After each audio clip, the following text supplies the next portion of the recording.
The book that we're reading from today is entitled Granddad's Prayers of the Earth by Douglas Wood. When I was little, my granddad was my best friend. Being with him always made the world seem just right. Granddad and I liked to go for walks in the woods together. We didn't walk very far, or very fast, or very straight. While we walked, I would ask him questions about things I wasn't sure of. "Why is it, Granddad?" I would ask. And "what if?"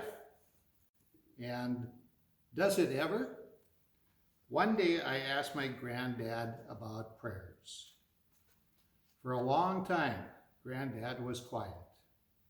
He didn't say anything until we came to the tallest trees in the forest, and then he answered with a question. "Did you know, boy," he whispered, "that trees pray?" I listened closely, but I couldn't hear them. "See how they reach for the sky," he said. "They reach and reach for clouds and sun, and moon and stars. And what else is reaching for heaven but a prayer?" I thought about the trees and kept listening for them. And while I thought, I sat down on an old mossy rock. "Rocks pray too," said Granddad. "Pebbles and boulders and old weathered hills. They are still and silent, and those are two important ways to pray." I thought hard about the rocks.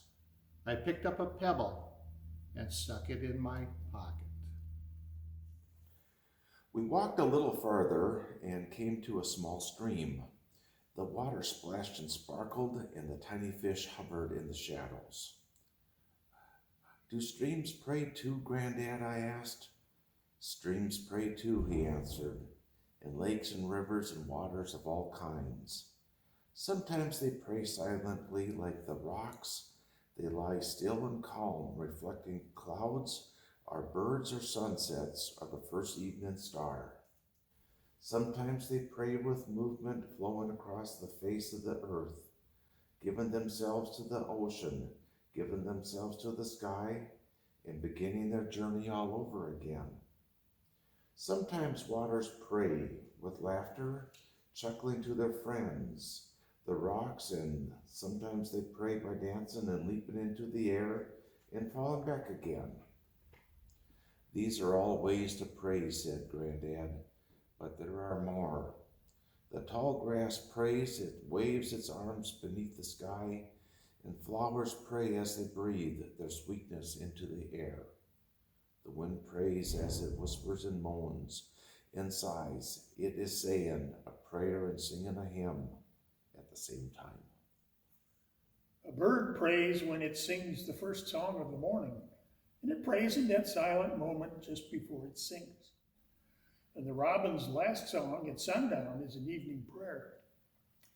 "All the beings of the earth pray," said my granddad, "as they slip through the forest or sparkle in the water, as they climb mountainsides or soar into the clouds or burrow into the earth.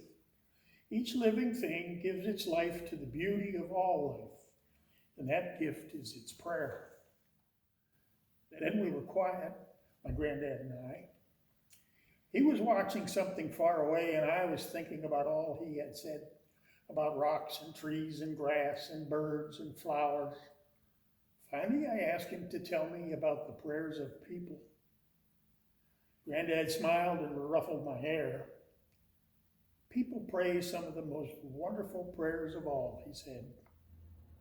"Bending down to smell a flower can be a prayer," said my granddad. "Quietly watching the sunrise, feeling the slow turning of the earth, and saying hello to a new day is one of the oldest prayers. Standing in a snowy woods on a winter day and watching your breath become part of the breath of the world is a way to pray. Making music or painting a picture can be a prayer. Holding hands around the table with family and friends, remembering all that holds us together and giving thanks is one of the greatest prayers. Sometimes," said Grandad, "people pray when they are sad or sick or lonely or have a problem too big to carry by themselves. They may say words they have learned from their fathers or mothers or granddads or great-grandmothers, but often they must find their own words. The important thing to remember is that the words will always be right if they are real and true and come from the heart. We had walked far enough, and Granddad said it was time to go back. But I had one last question. Are our prayers answered, Granddad? I asked. Granddad smiled.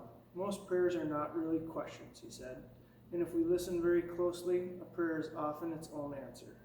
Like the trees and the winds and waters, we pray because we are here, not to change the world, but to change ourselves. Because it is when we change ourselves that the world is changed. My granddad and I went for many walks after that one, and I often listened for the prayers of the earth, but was never sure I heard them. Then one day my granddad was gone, and no matter how hard I prayed, he didn't come back. He couldn't come back. I prayed and I prayed and I prayed until I couldn't pray anymore. And so I didn't for a long time, and the world seemed dark and lonely without my granddad in it. Until one day, I went for a walk. I found a big rock under some tall trees and sat down on it. Overhead the branches swayed, and a breeze whispered in the leaves.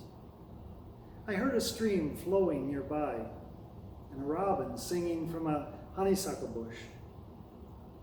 And I heard something else too, something in the sound of the breezes, and birds and water. I heard prayers. The earth was praying, just like my granddad said. So I joined in. Thank you, I prayed, for tall trees and sweet flowers, for still rocks and singing birds, and especially for my granddad.